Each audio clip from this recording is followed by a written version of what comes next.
కూడా ఉన్న నాయకులందరూ కూడా మాట మీద నిలబడితే జగన్మోహన్ రెడ్డిలా నిలబడాలి, సంక్షేమ కార్యక్రమాలు అమలు చేస్తే జగన్మోహన్ రెడ్డిలా చేయాలి, సుపరిపాలన అందిస్తే జగన్మోహన్ రెడ్డిలా చేయాలి అని ఈ రోజు మిగతా రాష్ట్రాల ముఖ్యమంత్రులు కూడా ఈ రోజు జగన్మోహన్ రెడ్డి గారిని ఆదర్శంగా తీసుకునే విధంగా ఈ రోజు కేంద్ర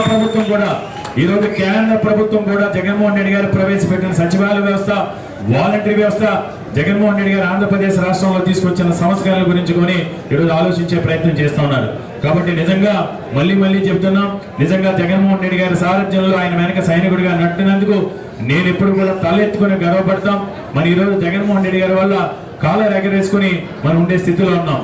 కాబట్టి తప్పకుండా భవిష్యత్తులో కూడా జగన్మోహన్ రెడ్డి గారి సారథ్యంలో మనందరం కూడా గర్వపడే విధంగా ఆయన సుపరిపాలన ఉండబోతా ఉంది. ఎందుకంటే ఓన్ చేసుకుని ప్రతి ఒక్కరు కూడా శక్తి వంచన లేకుండా వార్డు కార్పొరేటర్స్ కానీ, వార్డు అధ్యక్షులు కానీ, మాజీ కార్పొరేటర్స్, కోఆప్షన్ మెంబర్స్, రాష్ట్ర స్థాయి కార్పొరేటర్